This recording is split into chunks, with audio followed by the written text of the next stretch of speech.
Embassy raid in Ecuador. The Mexican embassy in Ecuador has been raided by their government. Latin American governments, including regional heavyweight Brazil, rallied around Mexico on Saturday after its embassy in Ecuador was raided to arrest a controversial politician who had been granted asylum by Mexican authorities. No, no, no, no. You can't do that. You can't do that. You can't raid embassies. Is this legal? No. An embassy is the land the government the embassy belongs to. This is, legally speaking, equivalent to Ecuador invading Mexico, like militarily, to take somebody. Mexico has suspended diplomatic relations. Jesus Christ. How badly did Ecuador want this guy?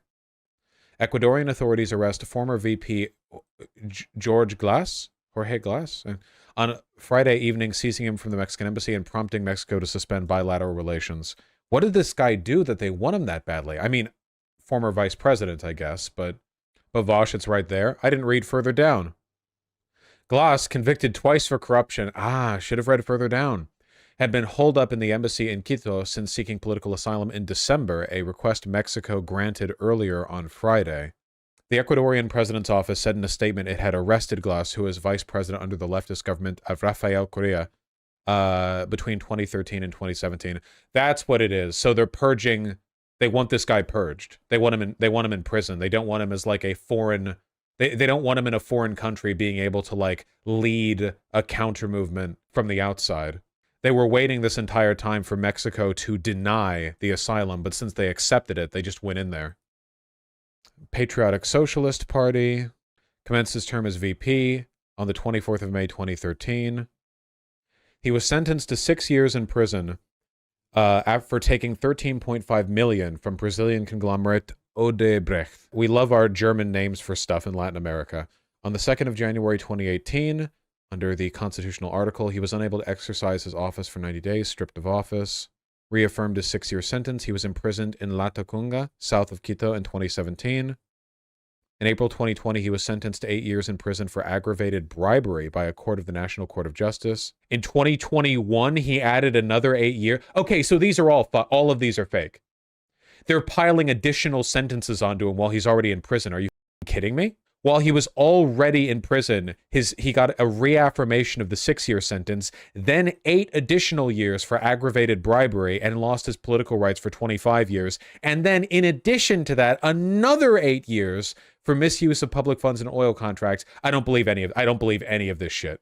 He was granted habeas corpus on April 10th, 2022, which allowed him to be released on parole for 40 days, which was revoked by a court in the province of Santa Elena, with which Jorge Glas was imprisoned again. Okay. He fled to the Mexican embassy and was granted political asylum. And then he was raided by Ecuadorian police in the embassy. Huh. And this was the left-wing president that he served under. Is this guy based or... I don't know if this guy is based or not, but I have a feeling that the charges brought against him were totally bullshit. Just completely... Correa's presidency was part of Latin America's pink tide, a turn towards leftist governments in the region, allying himself with Hugo Chávez's Venezuela and bringing Ecuador into the Bolivarian Alliance for the Americas in June 2009. Using its own form of 21st century socialism, Correa's administration increased government spending, reduced poverty, raised the minimum wage, and increased the standard of living in Ecuador. But in Latin America, you can't do anything good, not without punishment. And the current president of Ecuador is this dipshit, the crypto shill, the youngest president in the nation's history. You were thinking Salvador? Ecuador. Oh, you mean with the crypto? El Salvador has the crypto president? Yes, we're talking about Ecuador. The youngest democratically elected serving state leader in the world. Read the first paragraph of his history. This guy was in a military junta. Wait, I'm forgetting. Was Ecuador or El Salvador the country that imprisoned like 1/2 of their own population? That was El Salvador, right? Or am I forgetting? Or is El Salvador the crypto one? I get them mixed up sometimes. That was all El Salvador. Okay, gotcha. Thank you. What here is about him being in a junta? His running mate was businesswoman Veronica Abad Rojas. Veronica Abad espouses openly extreme libertarian and conservative reactionary positions. His campaign is focused on job creation, tax incentives for newly established businesses, and increased criminal sentences for tax evaders. Okay, gotcha. We know. All right, this is a whole thing. Hold on. Ecuador is where the gangs took over a TV station. Oh, yeah. Ecuador contends that Mexico's asylum offer was illegal. No, it wasn't. In a statement, Ecuador's presidency accused Mexico of having abused the immunities and privileges granted to the diplomatic mission that housed the former vice president. I don't know, guys. This seems like a pretty big deal. Ecuador did the same thing for Assange in the UK. Oh, nice. Nice meme. Photos on social media, including one posted by Cuba's foreign minister, show what appeared to be the embassy's wall being scaled by armed police or soldiers. Jesus Christ. We'll file a complaint in the UN's International Court of Justice. There is video. Then go ahead and link it. Colombian President Gustavo Petro, meanwhile, argued in a post on Twitter that Latin America must keep alive the precepts of international law in the midst of the barbarism that is advancing in the world. Very true. Very, very true. Petro's government noted it will seek human rights legal protections for the now detained Glas, according to a separate statement. Glas, convicted twice for corruption, been holed up in the embassy. The complete and immediate suspension of diplomatic relations is pretty wild. How much of this is clear violation of embassy protections is a symptom for U.S. for support for Israel? Not related. They raided the embassy literally hours after Mexico granted official asylum to Glas. They were preparing to do this and waiting on an answer. They probably had a team of people there waiting for that response. This is an act of war, isn't it? It could be interpreted as one, sure. Alicia Barcenas, Mexico's foreign minister, said on Twitter that a number of diplomats suffered injuries during the incident, which she called a violation of the Vienna Convention on Diplomatic Relations. I think it is. International law is very clear that embassies are not to be touched, regardless of whatever justifications the Ecuadorian government might have. Is it a case where the ends do not justify the means? TBH, I've never seen a country face any consequence for breaking international law. Well, it seems like everybody is condemning Ecuador for this, including Brazil. So this is going to lead to some pretty, like, harsh treatment, you know? Like, you really don't want literally all of your neighbors hating you for this. If it is perceived as a literal invasion, how would they even... You know, you can attack countries that are far away from you. But also, Mexico isn't going to invade Ecuador over this. The consequences will be diplomatic, not military. Meanwhile, 4 leftist governments in Latin America, Brazil, Colombia, Venezuela, and Cuba, criticized the arrest of Glas, who had sought refuge in the embassy since December. Well, no doubt Chile isn't going to be taking Mexico's side. The Organization of American States, in a statement, reminded its members, which include Ecuador and Mexico, of their obligation to not invoke norms of domestic law to justify non-compliance with their international obligations.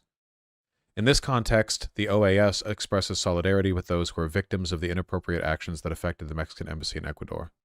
Chile's president is leftist. Oh, sorry. I meant Argentina, not Chile. Yeah, I meant Argentina. My apologies. Afuera. Afuera to my brain cells. I can't wait for lefty Twitter takes on this. Actually, I think the lefty Twitter takes are going to be correct. The left does not like Ecuador's president. And, you know, with Mexico, Chile, Cuba, and Venezuela all condemning this action, you know, it's pretty... Yeah, the lefty Twitter takes will be right this time, I think. Presumably. I thought Ecuador's president is centrist. Do you think lefties like centrists? But the USA is also condemning Ecuador. Won't that make them not like it? Oh, shit, you're right. America is also condemning Ecuador. Maybe they'll say Cuba has betrayed the revolution by having an opinion that overlaps with the opinion of the American State Department. That's tough, huh? On the Ecuador Politics wiki page, they're listed as right-wing. Chad is just wrong. What party is here? The National Democratic Action. Yeah, what is this? Liberalism, economic liberalism, social democracy, conservatism. Why would you list social democracy but not conservatism? This is just yet another Peronist party. Okay, come on, guys. They'll say whatever. They're just big tent liberals. Some news outlets have described him as having a conservative view on financial issues and a liberal view on social issues. He has been described as a centrist. Noboa, quote, stands for business-friendly politics and conservative values and can be classified belonging to the right-wing camp, according to Konstantin Gros. He supports LGBT rights and denounces discrimination. He's condemned the Russian invasion of Ukraine and denounced the Hamas 7th October attacks. He wants cleaner energy. I don't think this guy has any, like, strong political convictions. Would be my guess, personally. If you look at the first paragraph, you can see this guy is a billionaire's son whose dad tried and failed to run for president. Oh, wow, really? A billionaire? Like a billionaire. Huh. Before his political career, Noboa served in several positions at Noboa Corporation. That is some, like, cyberpunk-esque. Man, how many corporations are just named after the people who own them anymore, huh? An exporting business founded by his father, Alvaro Noboa, a billionaire who unsuccessfully ran for president of Ecuador 5 times. A lot of old Japanese corpos are named after themselves. Yeah, and that's pretty cyberpunk. Nicaragua has also cut ties. Huh. No kidding. Man, you know you're for countries that aren't even the country that you attacked to cut ties. Jesus.